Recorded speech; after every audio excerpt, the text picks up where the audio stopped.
I know in last week's show, we really talked about and got focused on different box designs. Right. And I was good. I was well enough that last Tuesday I actually hung around in the feed and I saw kind of what you guys were doing. But you touched on. Your brother was on too. Yeah, he was too. Yeah, which blew my mind, Kevin. Which he's sick now, so now he's. Oh man. Yeah, he's got moonshine though. He's fine. Oh, that kills anything. Yeah, it's an antiseptic for the Including entire livers. body. Yeah. But you guys really touched on what I consider probably the key boxes that anyone's going to design in a car today, and that's going to be.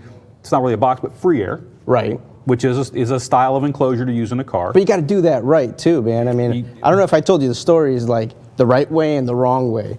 Like back when I was in high school, my friend had a 1990 Suzuki Swift. Anyone remember that car? It's like a Geo Storm, right? I do. I remember it. And what my friend did actually is on the rear deck, he cut out a hole for the subwoofer. Man, that car, you can hear down the street, a block or two down. We're like, how'd you make that sound so good in that little car? Well, we saw that he sealed it completely, right? And it sounded great. But then you got guys, I remember one of the first cars that I worked on was a Trans Am, this kid who, he actually, remember the older F-bodies where you had the T-tops, where you hold the T-tops? Sure, yeah, I know that, yeah. So he did like a pizza box. He took like one of those pizza boards, and he put it right there in the T-tops, right? Cut holes for subwoofers, and he's wondering why he's blowing up woofers, right? Well, dude, you're not really sealing it, right? You put a ton of power to it, put a 1,000-watt amplifier, ton of power to it, blowing up the woofer, right? So we ended up redoing it for him. We sealed it around whenever the trunk was closed. It was completely sealed, and the subwoofer played, or those subwoofers played forever. So there's a right way and a wrong way with Freeair.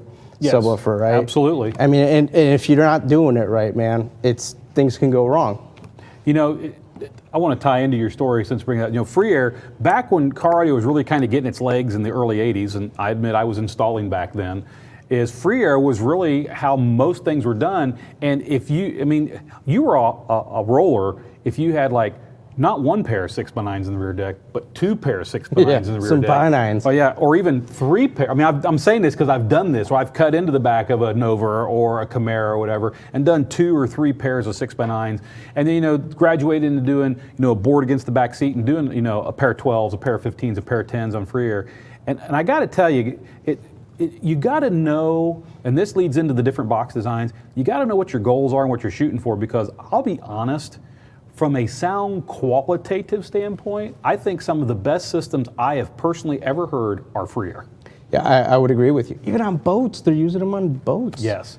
Freeair, and you have to understand, I'm saying sound qualitative. I'm not talking about floating bricks and babies. I'm talking about qualitatives, because when you go into a Freeair application, your power handling gets cut in at least half. You're going to reach mechanical excursion quicker, which means you could bottom out the driver sooner. You got to know what you're doing with the volume knob and your EQ. I mean, it's all that, but from again, qualitative standpoint, man, Freeair systems sound great. Yeah, and you know what's crazy too is, because we're in training, we get to travel a lot. Guys up in Northern California that I was doing trainings with, I noticed a lot of shops they're selling more Freeair applications. A lot of guys are buying those old Grand Nationals, Monte Carlos, right. Those old G bodies, F bodies. Sure. And they want to go with Freeair enclosures, right? They just want to put it somewhere that's nice. I mean, it looks great too. I mean, that's probably one of the downfalls too, is you could actually see the subwoofer as well. You see the back of it or the front, depending on how you mounted it. But it's pretty cool. It sounds great. I mean, there's nothing wrong with it. If you do it right, there's nothing wrong with it. There's nothing wrong with it. So we're going to include Freeair in the conversation. Now here at Kicker, we make a 10 and a 12 in the marine line that is designed specifically for Freeair application. And if you wanted to say, okay, I want to use whatever driver you guys make for Freeair, buy the Marine 10F or 12F, because the F is for Freeair, and use that in the car. Perfectly fine.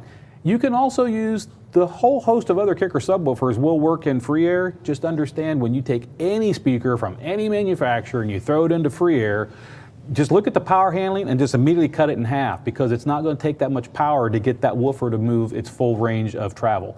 So just bear that in mind. If you're going to do Freeair, you got to seal the front from the back. That's what's critical on Freeair. Those have to be isolated, so that back wave, like John talked about and tried to show on the iPad. I watched that. You want to keep that back wave isolated enough so that it doesn't come around and join with the front wave and cancel out the bass, which is what it'll do.